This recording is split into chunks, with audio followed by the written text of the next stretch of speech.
New Thought Academy presents excerpts from Be Master of the Mood, a lecture written by Neville Goddard.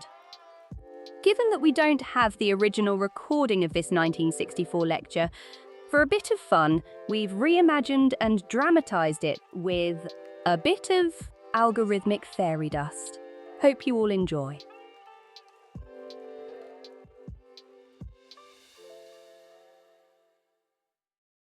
But here's another one, and you watch this because you must get intense about it. A gentleman who is in the audience tonight, he writes this.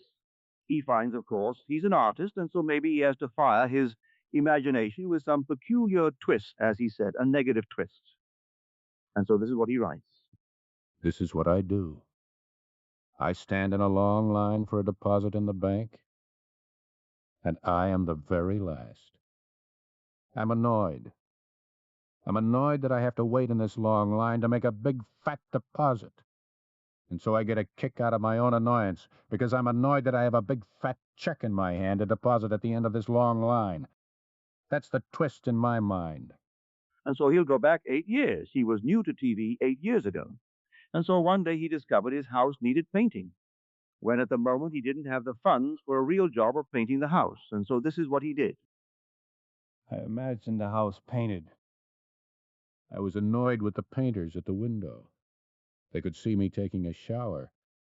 That annoyed me that they could look right on me and see me taking a shower, and then I saw and could smell the wet paint. Then I took my hand, all in my imagination, and put it on the paint. I didn't trust the sign, and it was wet. So I got more annoyed that I had paint on my hands. Well, he said the very next morning after he did this, he had written a pilot which was under consideration back east.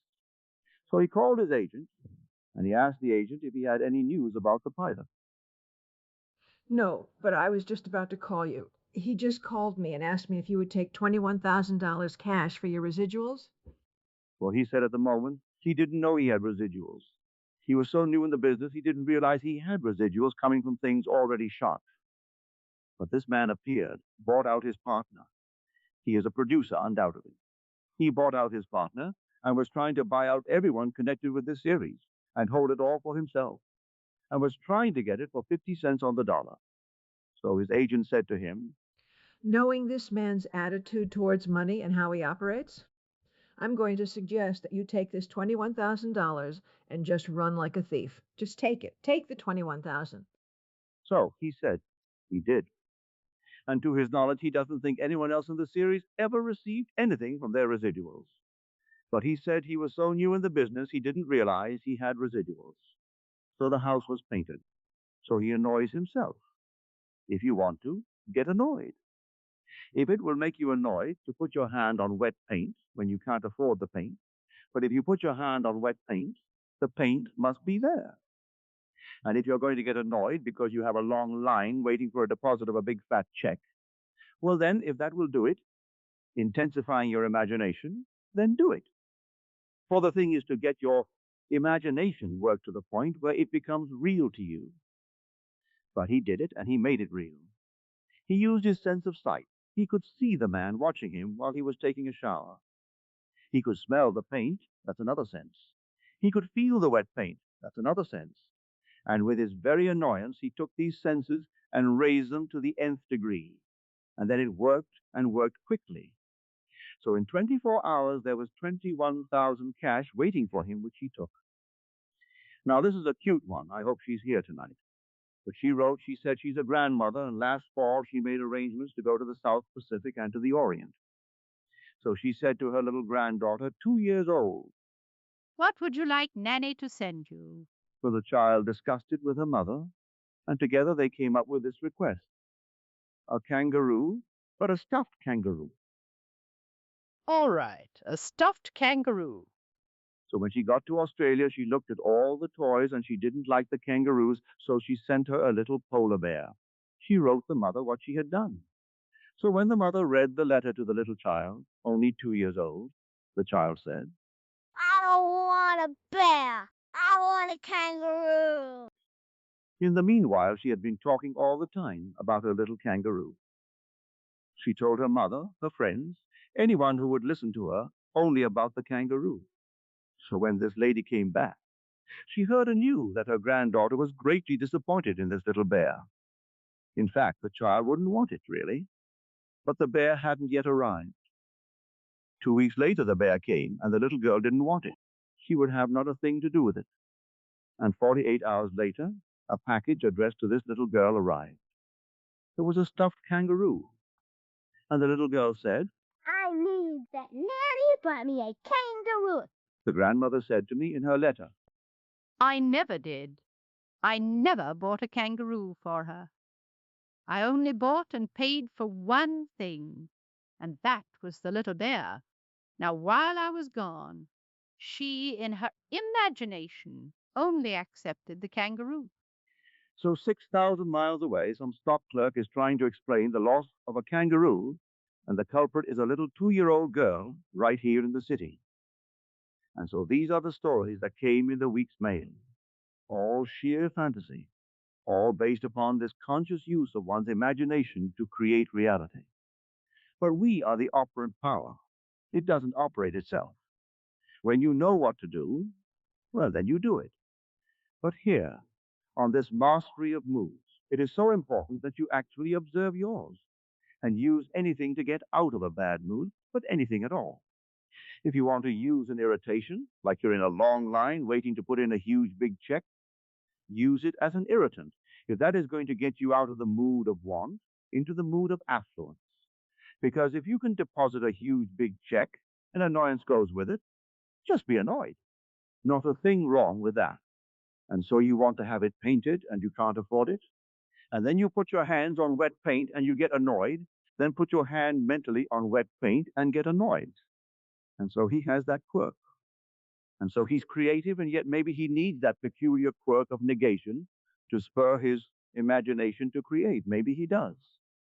But if you can use that, that's a contribution of that to each who will accept it, to bring here and share with me what they did. And then you can use that and apply that to business. If something annoys you in business, it's so big that you didn't have time to handle it, would something annoy you?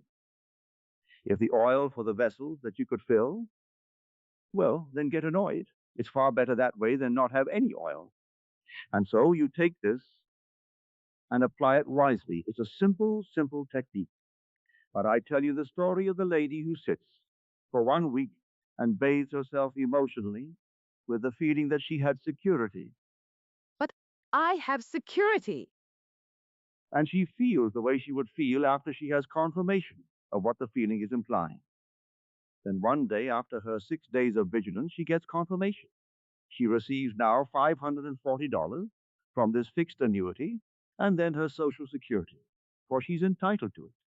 So together she has over $600 a month for the rest of her earthly days. She just spent the winter in Barbados. She called me long distance.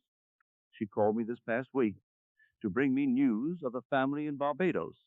And that was an extra gift that didn't come out of her $600 a month because she couldn't afford that for the time she spent in Barbados. But he who gave her this money that pays $540 a month said to her, I'm going to give you for a Christmas present your 2 months in Barbados.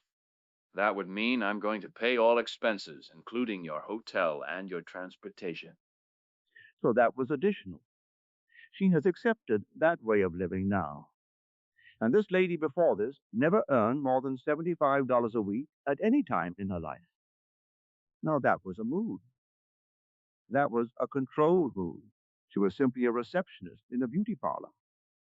And so before she left for work in the morning, she took her morning tub, as she told me.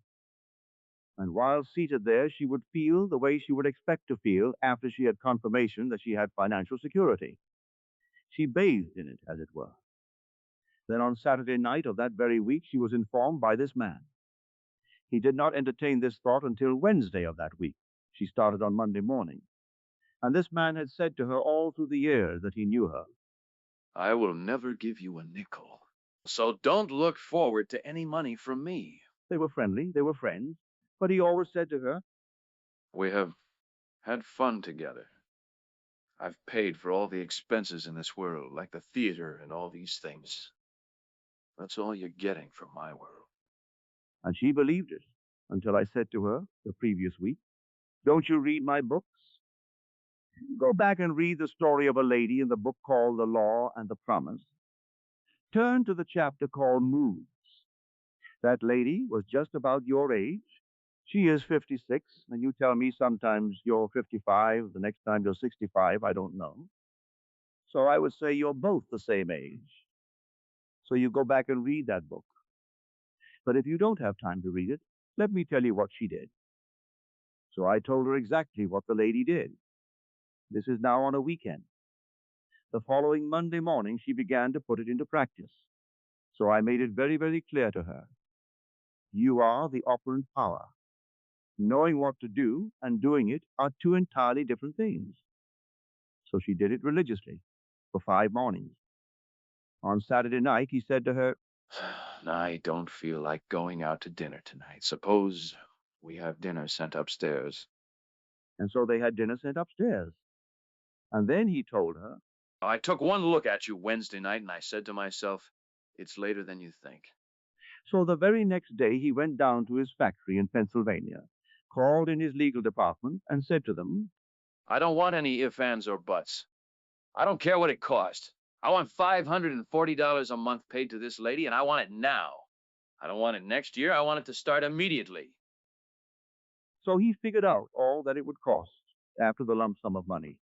The legal department said, But your taxes alone will be $28,000. I don't care. It must be tax-free. This gift is a tax-free gift, so add the $28,000 to it, whatever it costs for this lady's age to receive for the rest of her earthly days. And furthermore, the money is a gift, in the sense she does not have to pay it back to my estate should she precede me in death. She can throw it away, she can will it to a kennel, she can will it to anyone she wants in this world. It is her money, but she cannot touch the principal while she lives.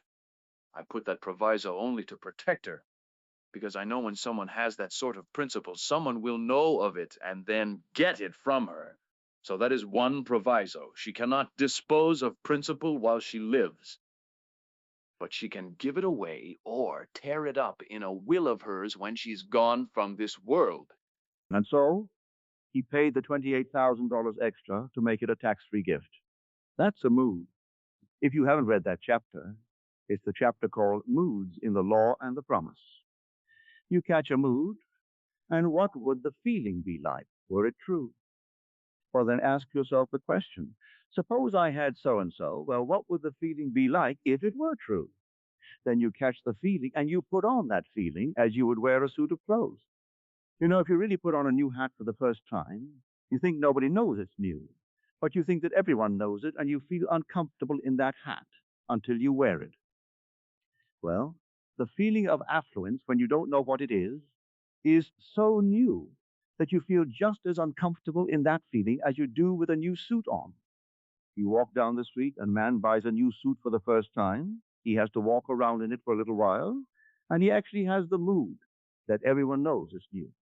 He feels uncomfortable in that new suit until he breaks it in, like a pair of new shoes.